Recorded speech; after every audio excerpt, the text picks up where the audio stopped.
Alice. Que me importaría trabajar en el standing word and medio. Sí.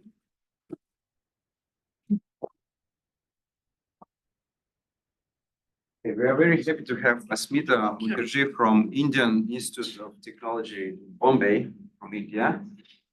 She was visiting Jefferson Lab, and now she's visiting Kevin National Lab.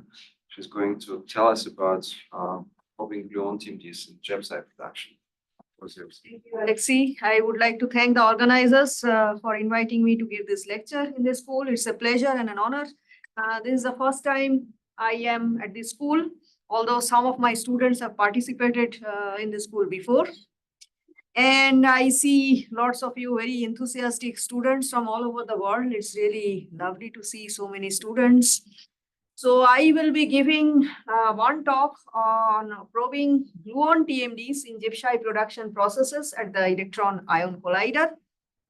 So I am sure in the past 2 weeks, today is the Friday of the second week, the last day. So there were 3 lectures by Alexei on TMDs, right? So you all are familiar about TMDs. But I don't know how much was covered about gluon TMDs, but in any case, I will start from the beginning. Maybe it is good to revise some of the stuff so that we get a clear understanding. And then Matt, in the last lecture, I only heard one lecture of Matt. He gave a very nice introduction to DIS, deep inelastic scattering, in the context of small x physics, but he also introduced the kinematical variables, right? Like the Jochen variable x, momentum scale q square, and things like that. And I think maybe in one of some of the previous talks also you have heard about the kinematical variables of DIS. So these things I will be using in this topic. But apart from that, I will talk about some of the recent works that has been done in this direction, that is how probing towards probing gluon TMDs in the upcoming EIC experiment. So let us start.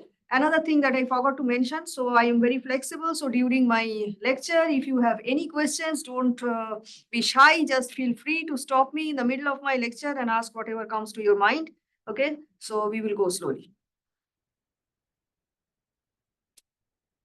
Yeah, so now after these 2 weeks of school, we are all familiar with the basic problem that we want to understand. The basic problem is to study the structure of the nucleons, that is protons and neutrons, in terms of the fundamental building blocks of quarks, antiquarks, how they are bound together by gluons and strong interactions. So we have the structure of the matter, as we know since quite some time. There are atoms, right? So these atoms you probe at the length scale of 10 to the power minus 10 meters. They are really tiny objects. So atoms are also not fundamental particles. So at the center of atoms, there's a nucleus, and then the electrons are around it. So what is this nucleus? So the size of the nucleus is probably of the order of 10 to the power minus 14 meters.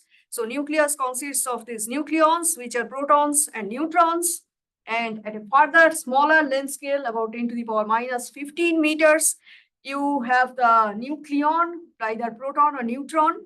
Okay, so they are even smaller. But then it turns out that these nucleons are also not fundamental objects. They are built by even more smaller particles called quarks. So this is much less than the size of a quark is somewhat much less than the 10 to the power minus 19 meters. So they are really tiny, tiny objects. So these quarks, antiquarks, gluons, they're all there inside the nucleon. And so matter, so basically nucleon is a bound state of these fundamental, very tiny objects. So this part of the picture is so far somewhat known, but it is not very clearly known till now. So there are lots of unanswered questions or poorly understood questions in this direction that also we have heard in different lectures so far. First of all, what is so these quarks, antiquarks, gluons, are they completely stationary inside the nucleon, or do they move around? What is the intrinsic motion of these particles inside these nucleons? So far we are not very sure about this question. Then how is the spin half? So we know that proton is a spin half object. So how is this spin half built from the spins of these quarks? Quarks are also spin half object. So there are multiple quarks and gluons inside the nucleon. So how is this spin? Half of the proton is built from this spin of these constituents, quarks and gluons. And since if they are not stationary, they also move around. So there should be some orbital motion of these quarks and gluons inside the nucleon also. So what is the role of this orbital angular momentum of these quarks and gluons to this nucleon spin? Okay, so these are also some of the questions that are still not clearly understood. How are these quarks and gluons distributed in this nucleon in space dimension? Okay, and how is the mass of the nucleon? So nucleon has some mass. How is the mass of nucleon is made from the masses of these quarks, and what is the role of gluons, which are massless objects? Okay, so these also we are still trying to understand. So you see various length scales here. Okay, so 10 to the power minus 19 meters, that's the length scale. So we are not going to probe the nucleon. There are no microscopes in the laboratory under which we put a matter and we see these quarks. Okay, so this kind of microscopes do not exist. It is too tiny to do that. So how do we probe this kind of length scales? We probe this kind of length scales by doing high energy scattering experiments. You know, length is basically conjugate to the momentum. Okay, so when in energy, so the way to probe this kind of small length scales, or what is the microscope in this case, is this high energy scattering experiment where you bombard, for example, highly energetic electron and proton, or two proton beams on each other. So the proton breaks up, it smashes. And then you observe the final state particles that are produced out of that smashed proton. And from that, you can probe what was there inside these protons. Okay, that is how you probe such kind of small length scales. So that is a experiment that will be done, for example, that are being done in various high energy colliders and fixed target facilities, and it will be done at upcoming electron ion collider. So one of such experiment is this deep inelastic scattering experiment that also we are familiar with. So you bombard highly energetic electron with proton. So this kind of interaction takes place through the exchange of a virtual photon, okay, like this, and the proton breaks up. So these are final state particles. We don't care what it is. But at high energy, what happens is that this virtual photon interacts with these quarks inside this nucleon. And the cross section for this process at high energy can be factorized or written as a product of two parts.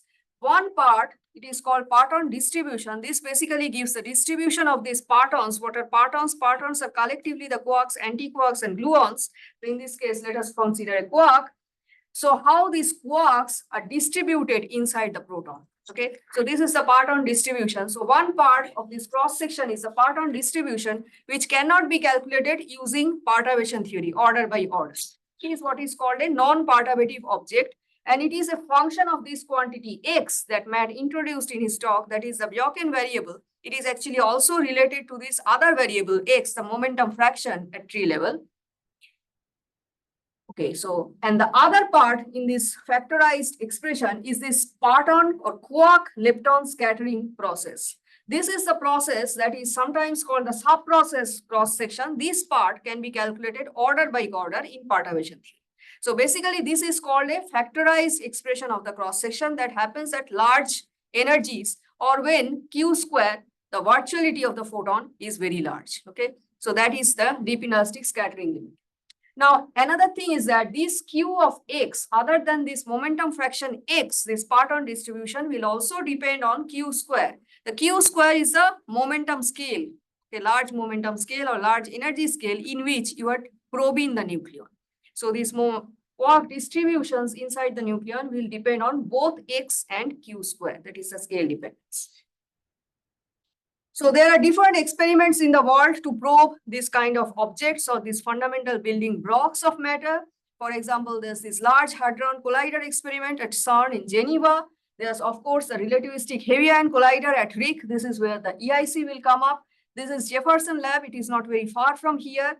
And this is a picture from Hera, which has concluded its operation. That was in Germany. So other than that, there are also several experiments. So as we all know, so electron ion collider will be built at Brookhaven. And it will collide highly energetic electron beam with proton or heavy ions. And it will take snapshots of the proton at high energy, which will be basically like a tomography of the nucleon. What is tomography? You know, this MRI of this brain. So you take two-dimensional pictures, multiple two-dimensional pictures of a three-dimensional object in order to get an understanding of this three-dimensional picture. That is what is called tomography. So this electron-ion collider at Brookhaven, so it will basically probe the nucleon in 3 dimensions by taking some snapshots or tomography of the nucleon. It will, among the various goals of EIC, one of the important goals is that it will try to understand the gluons that binds us all. And also it will explore how the spin half of the proton is made from the spin and orbital angular momentum of quarks and gluons. And it will also explore various correlations between spin, orbital angular momentum, as well as the intrinsic transverse momentum of quarks and gluons. Now, some of these suggestions I will discuss in this talk. Okay, so a bit more about these parton distributions. So far in the previous slide, the expression of DIS cross section that I had this parton distribution Q of X, actually Q of X and Q square. These kind of parton distributions are sometimes called collinear parton distributions. The idea is that you are bombarding this highly energetic electron with proton. So there's a Lorentz contraction in the transverse plane. So in the transverse plane, instead of proton, you basically have a pancake. Okay, so it's a flat pancake. And you are assuming that these quarks are frozen on this transverse plane. Quarks are frozen on this pancake. It does not move in the transverse plane. Okay, so that is the idea here. So each quark is moving in the longitudinal direction, which is sometimes called the plus direction, with some momentum fraction x of the parent proton.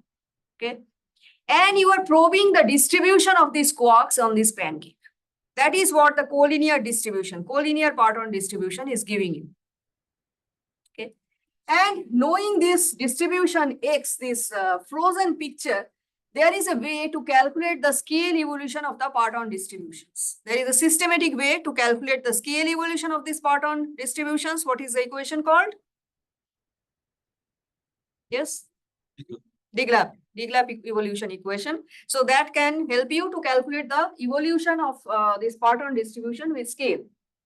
One important point to understand is that this picture, so this parton distributions, the collinear parton distribution is independent of the process. Okay, that is a very important thing, because then what you can do is that you can somehow extract, as I said, these parton distributions are non-perturbative objects. They have to be obtained by fitting the data at some scale, and then you can evolve it because you know the evolution equations. You can evolve them to another scale. That you can do. And once you do it for one process, you can use that same extraction to predict the cross section for another process, because these parton distributions are independent of the process. Okay, so that is the basic thing what collinear factorization tells you. Now, what happens is that for some of the processes, so there are some observables. These observables, they are experimentally measured since a long time, but these observables cannot be explained in this collinear picture. One such observable is what is called single spin asymmetry or azimuthal asymmetry. So since 1990s, both in Fermilab and RIC experiments, these single spin asymmetries had been observed. What is single spin asymmetry? I'm sure Alexei has talked about it. So suppose you are colliding two highly energetic proton beams, and one of these proton beams you polarize in a direction transverse to the direction of motion. Okay, so only one of the proton beam. So then suppose you are looking for a pion in the final state. Then what happens is that the cross section of this process, it turns out it depends on whether your proton is polarized up or whether it is polarized down. The cross section in both these processes are not the same. This gives rise to some kind of asymmetry, which you can define as d sigma up minus d sigma down divided by the unpolarized cross section. So this is called single spin asymmetries. And as you see in this picture, this is from Fermilab in 1990s. You see these kind of asymmetries are there, and it is quite big. So in some regions, these asymmetries are as big as 40%. Okay. So these kind of asymmetries, actually, if you try to explain it in terms of those collinear picture, in terms of leading twist collinear parton distribution function, you cannot do it. You either need what is known as transverse momentum dependent parton distribution, or you have to include what is called the higher twist distributions. The higher twist distributions involves 4 more times. So what is this transverse momentum dependent distributions? So earlier you were assuming that this nucleon is a pancake and these quarks are frozen on this pancake. They do not move in the transverse plane. That picture is not good anymore. So you have to take into account the motion of these quarks and anti-quarks, whatever, on this transverse plane. Okay. You have to assume that you have to incorporate that they also have some kind of a transverse motion. Let's call it KT. And these transverse momentum dependent parton distributions or TMDs basically probe these quarks or gluons or whatever inside the nucleon as a function of X and K. So it gives a three-dimensional distribution of these quarks inside the proton in momentum space.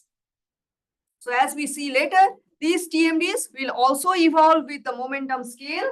However, this is not Diglab evolution. The TMDs obey different kind of evolution equation, okay, so which is called TMD evolution. And as we have heard or going to see that there are different kinds of TMDs, different kind of quark TMDs, different kind of gluon TMDs, and each of these TMDs probe a different kind of correlations inside the nucleus. So these give very valuable information on various kinds of these correlations between momentum and spin of these fundamental particles. Any questions so far?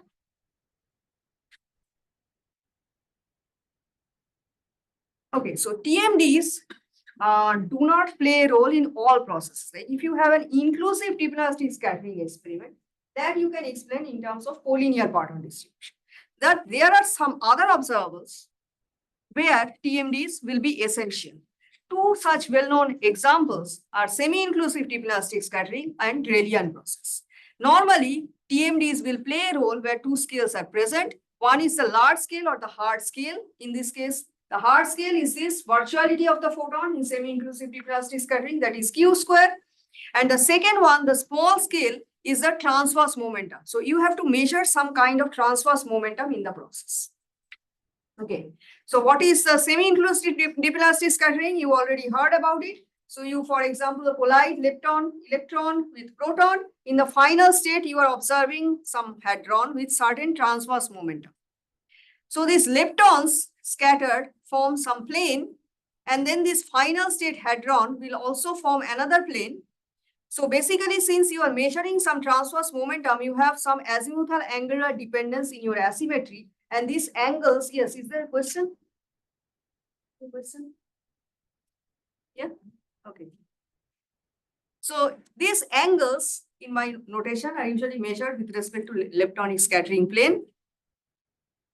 And if your final hadron, if this hadron, you take it to be transversely polarized, then there's also a transverse polarization direction. So that polarization vector will also include another azimuthal angle. Okay, so that angle you can also measure from lepton scattering. And then there is this Drelian process. This is PP collision. In the final state, you observe a lepton pair. So that also have this mass scale, or even you have a transverse momentum correlation that you can measure. So for these two processes, TMD factorization is proven to all order in alpha S and at leading to is. So these are the two textbooks. One is TMD handbook, the other is Collins's book. You can read these books to get a clearer picture of this TMD factorization and the related stuff. So TMD factorization is not proven for all processes, but for some other processes, attempts have been made to prove it at one loop and beyond leading test. This is how the cross-section after TMD factorization would look like, for example, for semi-inclusive deep-elastic scattering process. So basically, again, the idea is that you write the cross-section in a factorized way or as some kind of a product in terms of some quantities which are non-perturbative and some quantity which you can calculate order by order in perturbation theory. So what are the non-perturbative quantities? This quantity is the TMD PDF, the parton distribution. This probes these partons inside the proton. In the final state, you are observing a hadron. So somehow this, after this hard scattering, this parton that is produced somehow should hadronize. So there should be a fragmentation function sitting there.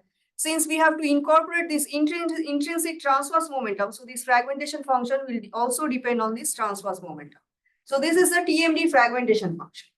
In between, there sits this hard scattering process. As before, this is again the lepton quark, this hard scattering process that you can calculate order by order. Okay. Can I just ask one Yeah, question? yeah. Why are these fragmentation, is it proven that these fragmentation functions are really independent of these pattern distribution functions? So that you can factorize it like that? Yeah, if you have factor, if you want to write this TMD PDFs and TMD fragmentations together as some kind of TMD function and the hard part as a separate function. I'm just asking, why is it proven that you can, I mean, this is a whole process, is now factorized in 3 sub-processes. Where does that come from? I mean, how does one know that this can be done? This is proven for these 2 processes for all orders in alpha S and at leading twist. It is not proven for all processes. Okay, so, okay, thank you. Yeah. Yeah, it is non-trivial to prove it. I'm sure Alexei can also add to that. So another thing, so suppose we consider a process where it has been proven, this is the cross section for semi-inclusive diplastic scattering process. Even after you do this, it is not the end of the story. These TMD PDFs have quite a lot of difference compared to the collinear PDFs. One important difference is that it is not process independent. I said the fundamental property of collinear PDF that it does not depend on the process. So you extract it from a process, you evolve it in scale, you can use the same extraction to give information for another process. But you have to be careful when you have some TMDs because they depend on the process. Why do they depend on the process? Because you see, these TMDs are parameterizations of what are called quark correlators. So these quark correlators have a structure like this. It has an operator like psi bar, 0, psi xi sandwiched between hadron states. This is a bilocal operator. One field is sitting at 0, other field sitting at xi. So in order to make this kind of object gauge invariant, you need a gauge link or Wilson line, okay, connecting these 2 points. This is the general structure of a gauge link. This is the path-ordered exponential of a line integral of the gauge field. Okay, so in terms of physics, you can show that this gauge link basically comes due to resummation of initial and final state gluon exchanges. Okay, that exponentiates and basically gives you the gauge link. And this gauge link depends on the process. That gives you the process dependence of these TMDs. We will come back more on this process dependence of the TMDs, but let me just give you a summary of what different kinds of TMDs are there. So at leading twist, there are 8 quark TMDs. Okay. So this line, this row gives you polarization of the quark, and this row gives the polarization of the target or the proton. So there are 8 quark TMDs at leading twist. However, if you integrate over the transverse momentum of the quark, you will see that only 3 of them survive. This one is the unpolarized quark distribution. This is the helicity distribution, longitudinally polarized quark distribution, and this is the transversity distribution. All the other TMDs will vanish if you integrate over the transverse. Another interesting thing is that they have different properties, for example, under time reversal transformation. 2 of these TMDs, this one is called Sievert's function and this is called Bohr-Mulder's function. They are time reversal odd functions. Okay. And as we are going to see that different TMDs will contribute to different azimuthal angular asymmetries. So as I said, TMDs, you have to extract from experimental data like collinear PDFs. So there's quite a lot of effort going on. I'm sure there had been some talks which discussed about it. The status right now is that the extraction of unpolarized TMD as well as quark-Sievert's function is now quite well established. And there are these quite a lot of references which you can see about the status of this. But gluon TMDs are still not that well known. So similar to quark TMDs, you can also define gluon TMDs. Okay? So at leading twist, there are 8 gluon TMDs, which are again shown in this slide, in this box. If you integrate over the transverse momentum, there will be only 2 gluon TMDs remain. Okay, that is only 2 gluon distributions will remain after transverse momentum integration. One is unpolarized gluon TMD, one is linearly polarized gluon TMD, one is the helicity distribution of the gluons, and there is no gluon transversity distribution. Okay? But at TMD level, there will be 8. Again, different gluon TMD will have different time reversal transformation properties. So this quantity is the gluon-Sievers function, that is time reversal odd, whereas this quantity is called linearly polarized gluon distribution, that is time reversal even. Okay. So another important difference from these quark TMDs and gluon TMDs is that the operator structure of the gluon correlator, which basically is parameterized in terms of gluon TMD, is this. So this is the gluon field strength tensor. This is sandwiched between the proton state. This is also bilocal. But to make this kind of gluon operator structure gauge invariant, you need not one gauge link, but two gauge links. Okay. So each gluon TMD will contain two gauge links. That will actually make the process dependence of gluon TMD more involved than the quark. So you have several combinations. Now a bit more about this process dependence in the context. So I will introduce the process dependence in the context of one particular TMD, that is the quark-Sievers TMD. Okay. So we'll just try to see exactly where the process dependence is coming from and what is the nature of this process. So this is again the differential scattering cross section of semi-inclusive deep elastic scattering process, where you have not, let's say, polarized the proton in the transverse direction.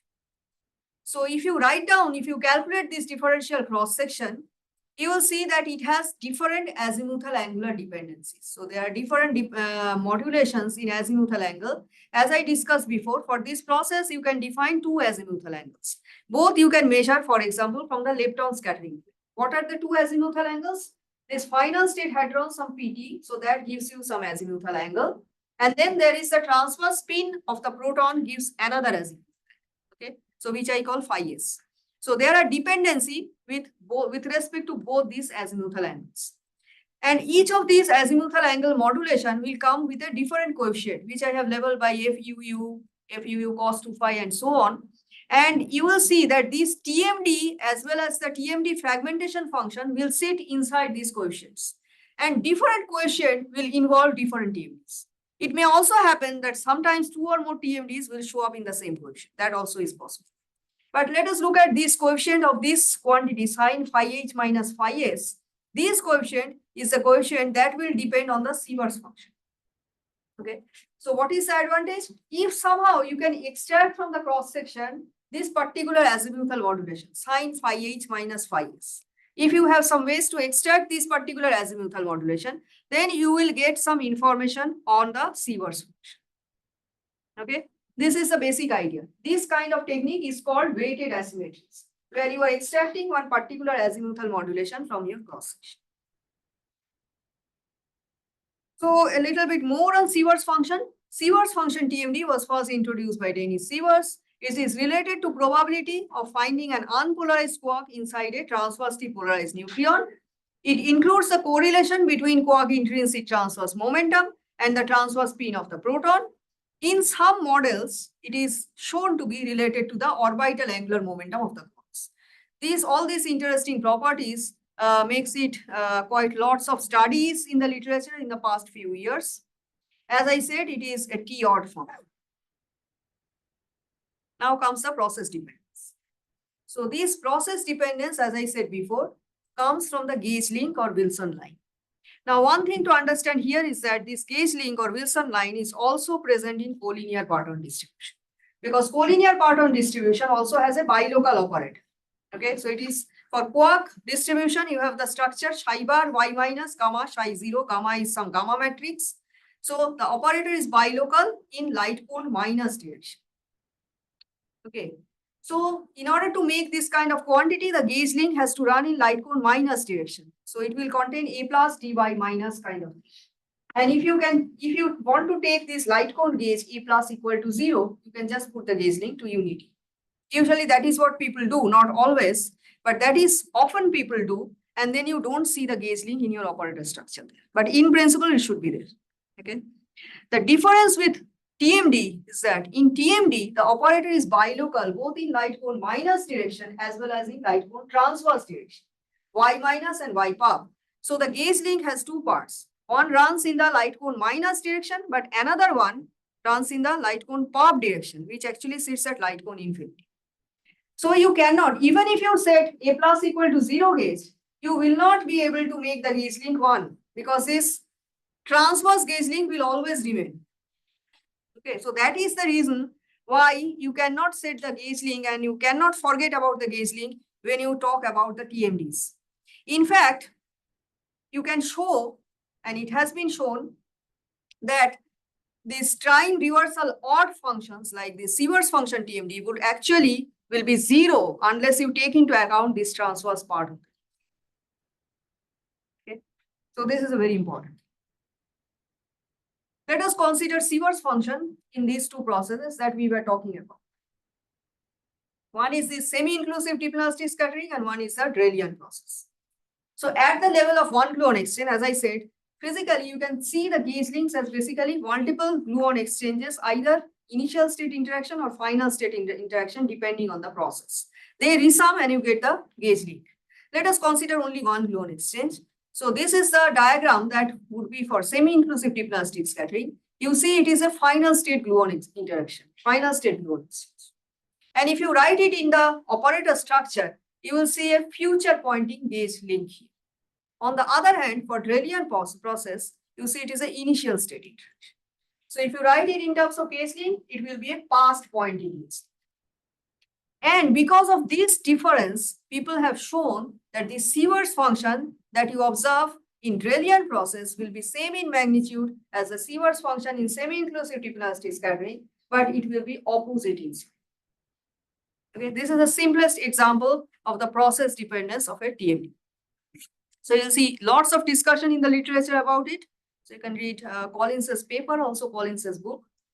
Now, one thing one has to remember is that this is the simplest example, but more complex processes will have complex gauge link structure, and this factorization, the TMD factorization, is not always guaranteed. Okay. So in this talk, we will be talking mostly on linearly polarized. As I said, we'll be talking of gluon TMDs. In particular, I'll concentrate on gluon Sievert's function and linearly polarized gluon distributions. Linearly polarized gluon distributions were first introduced in this paper by Mulders and Rodrigues. And as I said, the operator structure depends on the gauge link. It is different for different processes, as Matt has introduced for small x. The simplest choice of these gauge links are one past pointing, one future pointing, or both past pointing and both future pointing. So the former type of gluon distributions, where the gauge link is 1 plus 1 minus or 1 minus 1 plus, are called Weizsäcker-Williams type. And when both plus or both minus, they're called dipole types. There's an extensive literature on unintegrated gluon distributions. Linearly polarized gluon distribution is one of them.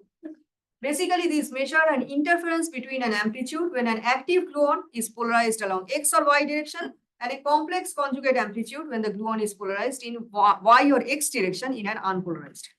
So you're basically probing linearly polarized gluons inside an unpolarized. And they will affect unpolarized cross section, some PT distribution of some final state. They will also affect an asymmetry, which is of the type cos 2. Next one is the gluon Sievert's function. We talked a bit about quartz Sievert's function. Similarly, you can also have gluon Sievert's function.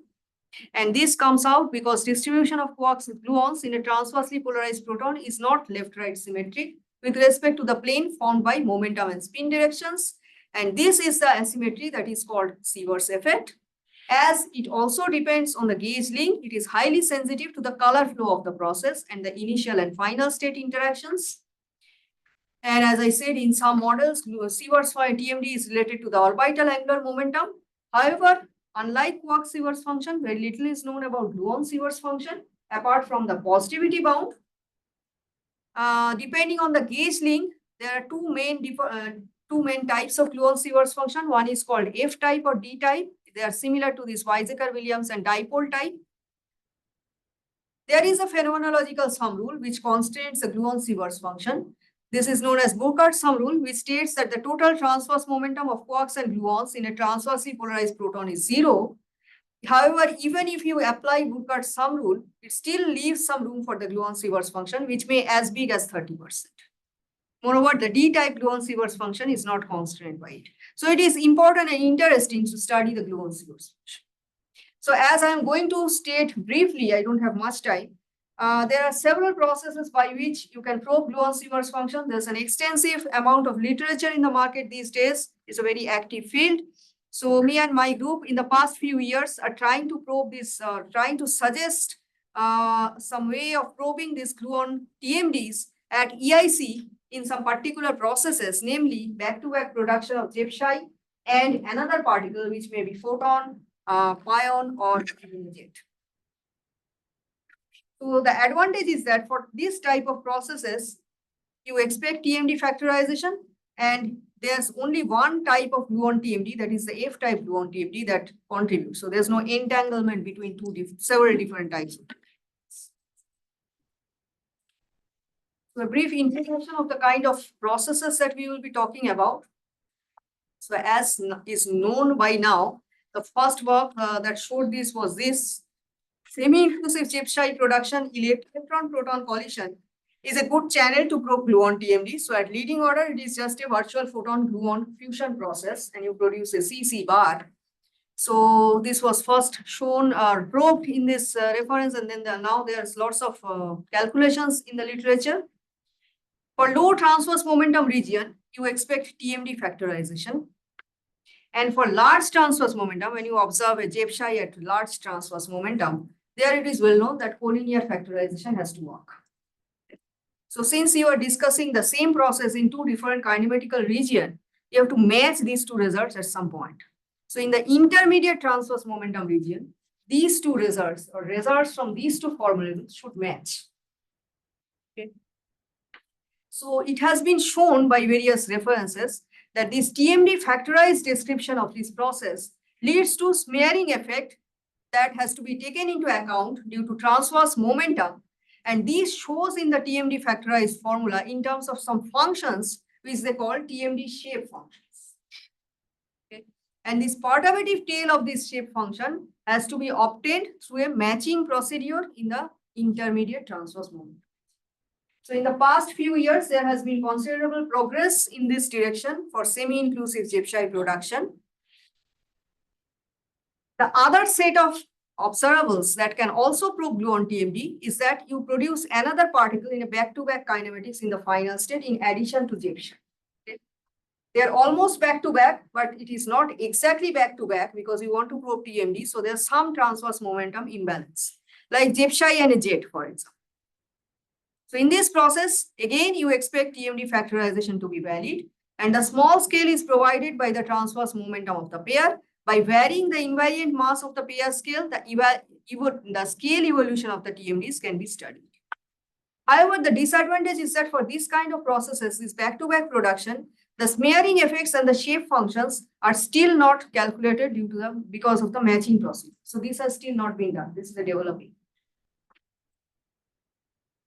So this is the kinematics of the class of processes that I am talking about. Let us say you consider a scattering of electron with a proton. So proton can be unpolarized, it can be transversely polarized. In the final state, you are observing a Jepsai and let's say a photon in almost back-to-back configuration. Okay, so this is the simplest process. At leading order, this takes place through this diagram. So virtual photon gluon. So at leading order, it's a virtual photon gluon fusion. So this is a heavy quark. And this heavy quark pair forms a Jepsai with the right quantum number. And then there's a photon that is radiated. And you can take the frame where you can express the proton momentum like this, the momentum of the virtual photon like this. So these n plus and n minus, these are constant vectors which are orthogonal to each other. So this is basically another way to write the light cone momentum fractions. Okay. So one is the large component, one is the small component. So P mu and Q mu you write like this, and the momentum of this lepton again can be written in this way. And so there are some kinematical variables. S is of course the total center of mass energy square. So this S is related to the virtuality of the photon Q square in this way through this Poisson variable and this variable Y.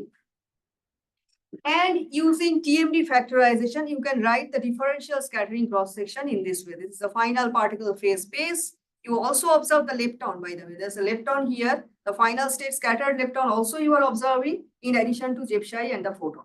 Okay, so there's 3-particle final state. There's momentum conserving delta function. There's a leptonic tensor. There's a gluonic correlator that basically probes the gluon inside the proton.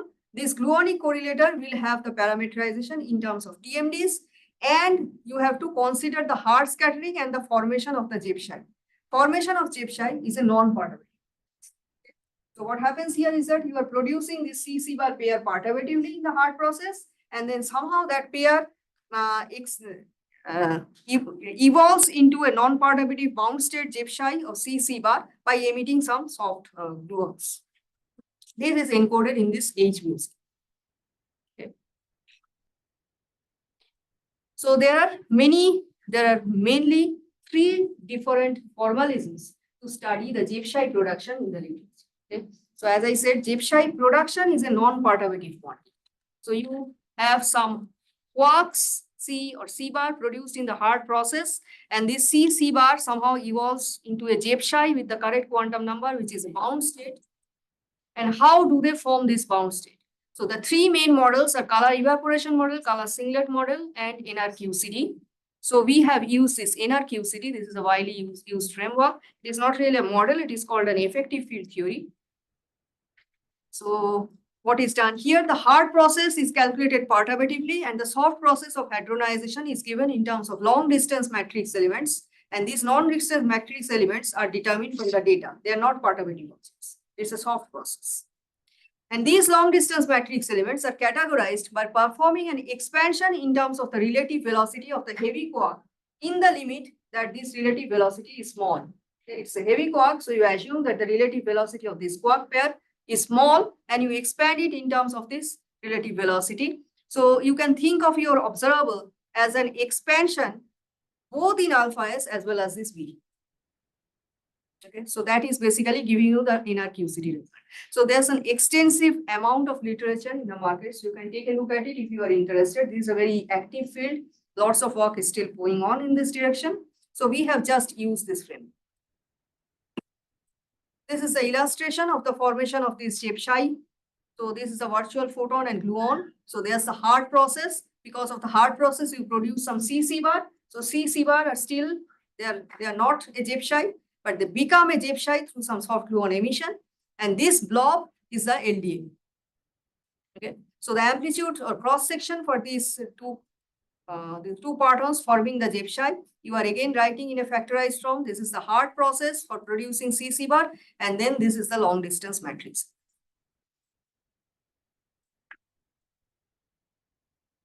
Okay, coming back to our process. So I said that these final state particles, they are almost back to back. So you can define 2 variables. One is the sum of their transverse momentum. One is the difference of their transverse momentum by 2. So if I say that they are almost back to back, then the difference should be large and the sum should be small. So the sum is small and the difference is large.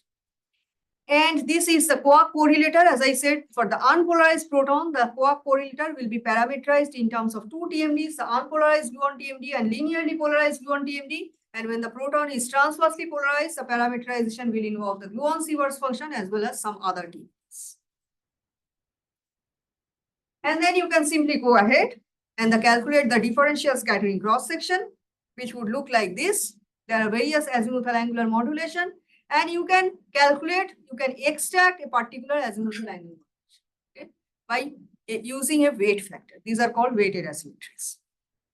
And there are different weighted asymmetries, and you see each asymmetry will depend on one particular TMD in the numerator and the unpolarized distribution in the denominator. So these are the positivity bound that these gluon TMDs will satisfy. So these are given here. So you can calculate the upper bound of each of these azimuthal asymmetries by saturating this positivity bound. Instead of less than equal to, you can put an equal to sign, and then you will get the upper bound. So these upper bound are independent of the parameterization of this TMDs. Do I have some time or? Yeah, I have some time, right? Because I started with this. If you are not interested in calculating the upper bound, you can actually predict or calculate these asymmetries as I showed before. But then you will need some parameterization for these TMDs, gluon TMDs. In fact, some parameterizations exist in the market. The most common and the first parameterization was in terms of a Gaussian function, so-called Gaussian parameterization, where it is assumed that the x dependence of the TMD is factorized from the k-power dependent of the TMD. And this kappa dependence of the TMD is given in terms of a Gaussian like this. So we have used this parameterization both for unpolarized distribution, linearly polarized distribution, and the Sieverts distribution. And you can plot the asymmetry. This is a plot of the asymmetry in the kinematics of EIC as a function of QT. This is the cos 2 phi asymmetry, cos 2 phi t minus phi pop asymmetry. Both are not very large, but they have this kind of dependence. So it does not depend that much on square root of S, but it depends on the virtuality of the photon. And also this depends on the LDME set chosen. So we have used a particular LDME set. One interesting thing about Jebshai photon production is that at the leading order, the cross section depends only on one LDME. And since asymmetry is a ratio, this LDME dependence at leading order gets cancelled in the ratio.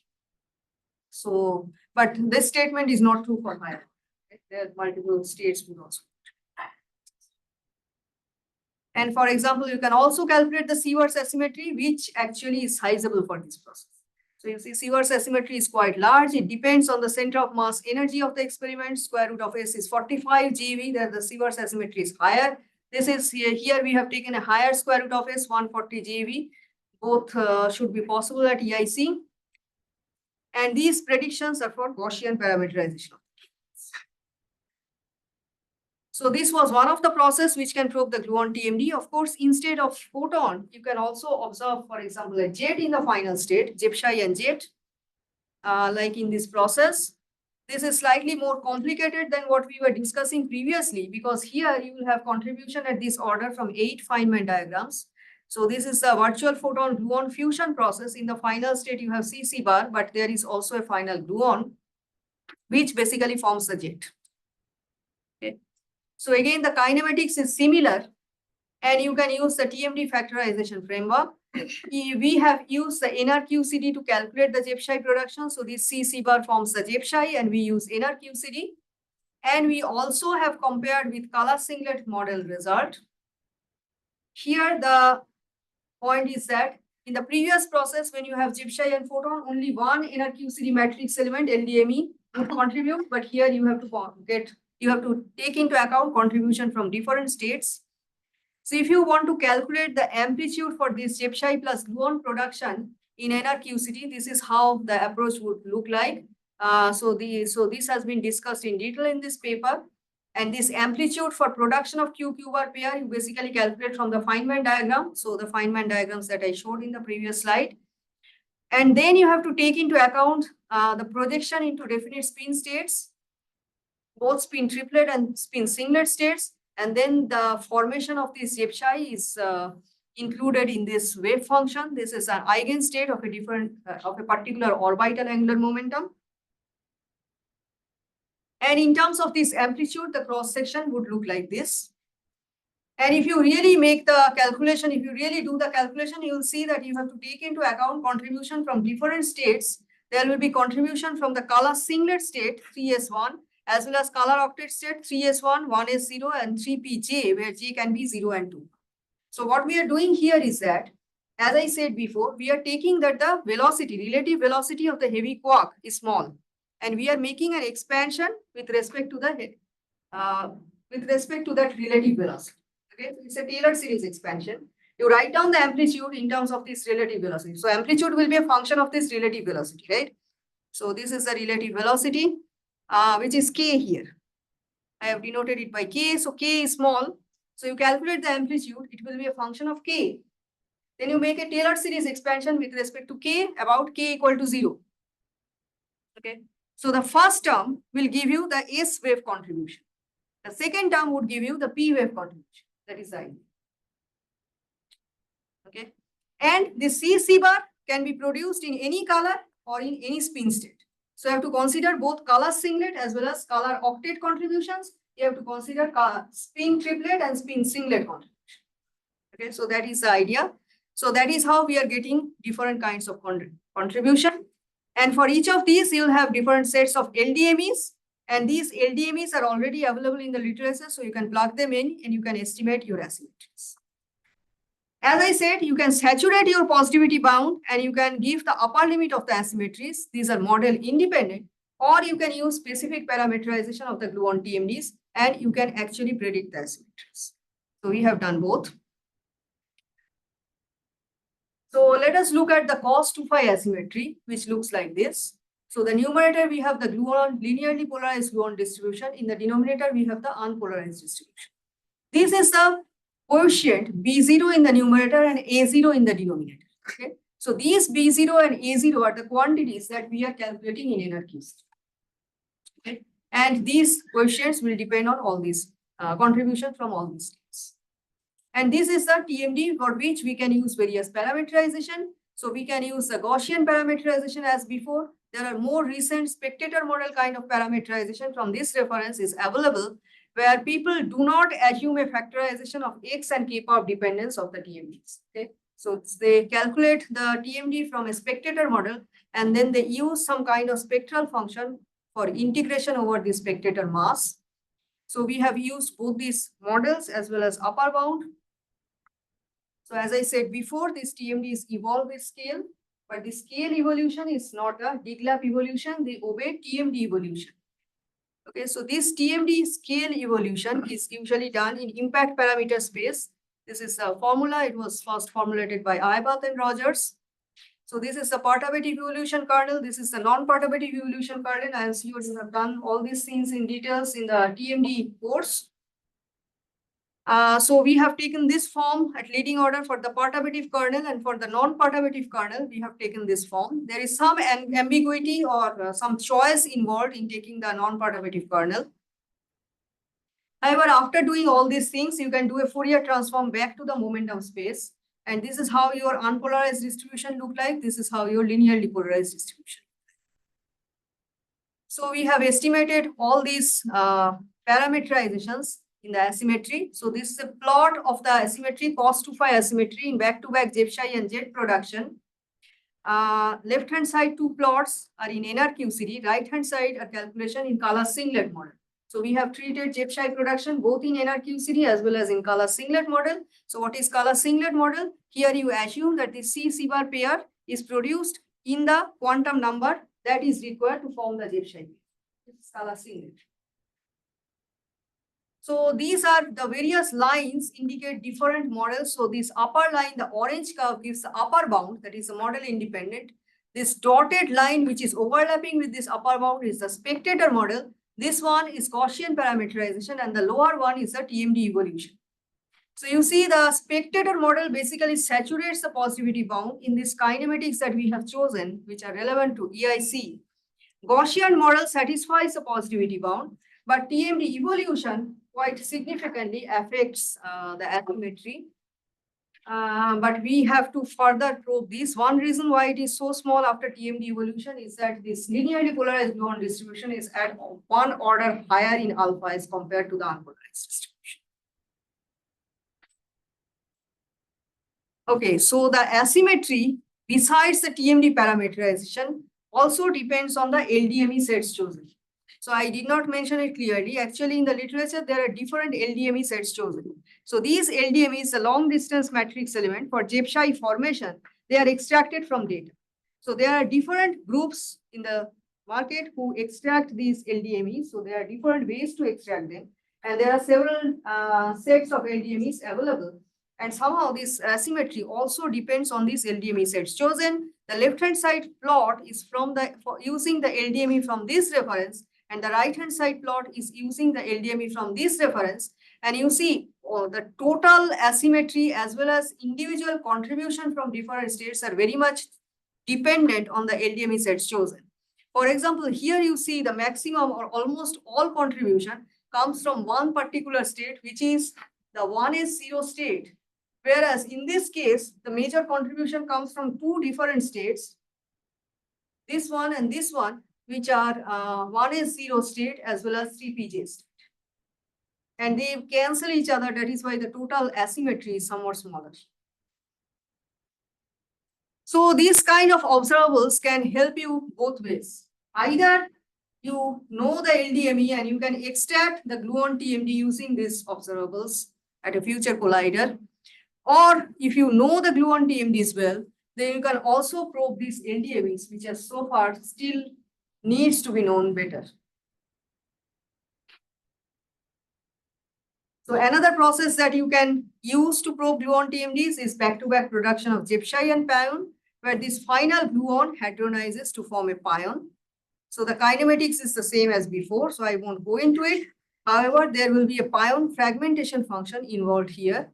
So since here we are observing two back-to-back particles in the final state, we have considered the fragmentation of the final gluon into pion as collinear. Okay, so it is we are assuming that the relative transverse momentum of the pion with respect to the parton or gluon from which it is fragmenting, we are assuming that that transverse momentum is small. Okay, because it's a back-to-back production. So this is a collinear fragmentation function. And again, you can calculate these coefficients in NRQCD. There are again contributions from different states. And you can calculate this coefficient. After calculation, this is how one of these, this is the smallest of this expression. The other expressions are too big. So you can calculate each of them in NRQCD. And you can estimate the asymmetry. So this is, for example, cos 2 phi asymmetry. This is cos 2 phi t minus phi pub asymmetry. So as a function of k pub in the kinematics that will be accessible at EIC, and you see the asymmetries are sizable. And this blue band is basically the cross section. So basically, I forgot to mention. So here we have also considered the contribution from quark initiated processes. Oops. Sorry. So in addition to virtual photon gluon process, there are also quark initiated process, which I actually showed here. So you see, we considered both this gluon initiated process as well as quark initiated processes. And we have shown that the contribution from the quark initiated processes in the kinematics that we probe here is small compared to the gluon process. So this is the quark initiated process. However, again, the asymmetry is quite sizable. This is the asymmetry using Gaussian parametrization. Again, the same two asymmetries. And this is as a function of QT or Q pub. And this is the Sieverts asymmetry, where again we have estimated the quark contribution, the gluon contribution, and the total for two values of center of mass. This is square root of S is 45. This is square root of S is 140. You see, in both cases, the quark contribution is very small. Here it is practically zero. So this process is a good channel to probe the gluon TMDs. So this brings me to my conclusion. We have introduced the TMDs, both the quarks and gluons. We talked a bit about process dependence and various physics that different TMDs probe, a little bit of DMD factorization. And then we discussed some particular processes in which so far not very well known gluon TMDs can be probed in the upcoming electron ion convergence. Thank you.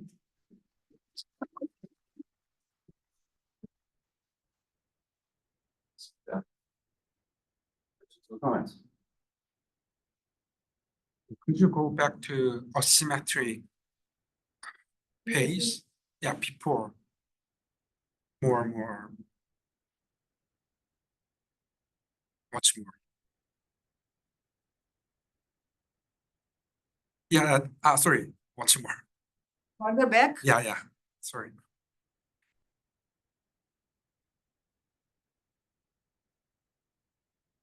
This is the first plot. More back.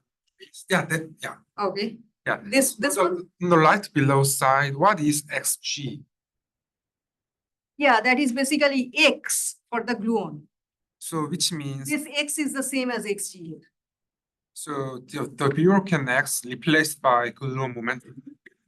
No, different. Yeah, so at tree level, as Matt has explained, Yeah. so the active parton has momentum fraction, which is equal to Bjorken X. So this X here is the same as XG here. So you are talking of a gluon TMD here, so it is XG. If you have a quark TMD, it is XQ. So that is the X, momentum fraction of that quark or gluon. Thank you. Yeah, I just wanted to comment again, since we don't have an evening session, we have time for questions, but Actually, yes. I mean, the JSI production is sort of central to a lot of this. And, and you've got the NRQCD. Some of the other analysis use like a data-driven model with a crystal ball function or something like that. How does that compare? What's the accuracy of that? Because I mean, the JSI production is central to a lot of these. I'm curious what the, kind of what the key things are. What is the other approach you cited just now? They just use a general function and kind of data-driven model to fit it. Yeah, with so the- there are different approaches. I think there's still lots of work going on. So what exactly is the data? So they don't use in our QCD, but a parameterization, do they use some TMD factorization or not? Yeah, it's sort of basically a simple parameterization. So Yeah, there are different groups that do things in different ways. So we have used the TMD factorized answers. And again, this inner QCD factorization is also not really proven for this kind of processes. It is again an answers here. So quite a lot of things needs to be done to really rigorously prove inner QCD based factorization also in this kind of processes. So it's a developing field. Quite a lot of things still needs to be done. Here, both TMD factorization and inner QCD factorization are actually in this.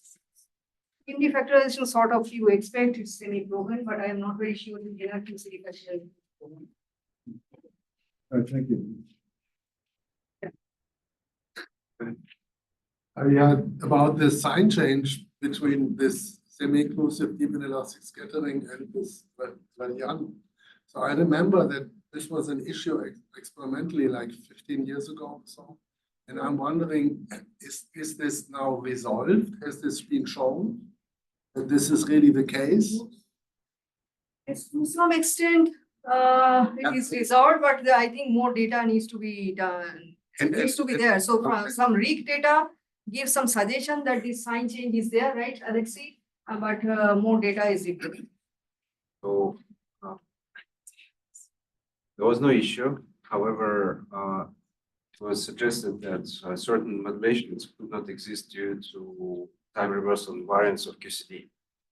What wasn't taken into account that when you use time reversal invariance of QCD on those particular operators, you basically take the operator and it goes into the operator of Drelya. Series goes to Drelya. And therefore, the consequence of QCD is that this sign change should be there. It's not only for independent, it's also for collinear, as Matt was mentioning, how fundamental saturation is for QCD and all quantum field theories in particular. So this sign change here is fundamental for QCD. And therefore, DOE and NSF have joined charge to actually prove it experimentally. So in order to prove it experimentally, one has to measure it in semi-inclusive deep inelastic scattering and Drelya. So the measurements in semi-inclusive deep inelastic scattering were performed by Hermes, Compass, Jeff's lab. We are waiting for this, the electron amplifier. In Drelyan, measurements were performed in fine-induced Drelyan by Compass collaboration. Okay, and in reduction by Z positive W plus minus at RIG. So the data suggests that the spin sign change is there. However, we had a dedicated study to that and demonstrated that it is only at 2 to 3 sigma level. So we are not yet at the level of discovery for sure. So if you look at individual the other points, and Compass is only at around 1 sigma, and reach around 1.5-ish. We had a proposal for a P-by-P double polarized collider like 15 years ago to study that process and to actually solve that thing, but this collider kind of is evaporated, so we can't do that. The question is does EIC have sensitivity to that then? I guess so, yes. It will pin down series function for semi-inclusive deep inelastic scattering very precisely. You still cannot show the sign change unless you have Drelya. Okay. The possibility of Adrelian can be, for instance, the experiment that started at Teletron, which is spin quest experiment. They're going to tap on the region of X, which is relevant for spin for sequence. This is PP collisions. They have a fixed target, ammonia target, and then bombarded by the injection of Teletron. So the other possibility is LHC spin, where Hermes target, what target would be inserted into LHCb facility. That would be perhaps. Yeah, I'm partially involved in that. Yes. It's going to happen. This can in part continue the mission ring in measurements of spin used oximetry such as left-right asymmetry, and also those related to. Yeah, from the theory side, this is not an issue, as Alexei has pointed out, but one has to get concrete signature of it from experiments. And it definitely goes just beyond this very small subject of activity. Sorry, maybe it's so a fixed target in EIC in the proton beam would also do fixed polarized target would also do. Fixed target that I see what. I mean, would this have the proper sensitivity to that? That would have the proper sensitivity to the gradient. So you're proposing to have at the EIC polarized proton beam on a. Yeah, we have for polarimetry. That's what I talk about next. Anyway, polarized proton target in there. Right, so it's just now used only for polarimetry to do absolute polarization measurements. But principle, once you have the installation, you can think about well expanding it and make a real experiment out of it to just pin down that thing on the right side. My understanding is that polarimetry is about that not. Yeah, no, but Well, what you need to have here is a very dense target so that your luminosity would be high and an appropriate detector to measure trillion. yeah, no, I'm aware of it, but That can be challenging. I haven't heard about proposals, but maybe there will be one. yeah, I know that. I mean, of course, the absolute polarimetry hinges on being able to measure the proton polarization, but if you allow for a storage cell to be placed to make a dense target like a Thomas, we did that. This would probably get you in not to 10 to 34, but it may be sufficient. It has to be estimated whether Drellian events can be observed and what is the rate. But definitely can be a solution. Very good, thank you. I'm sorry. Right. Questions? Let us thank Asmita once again.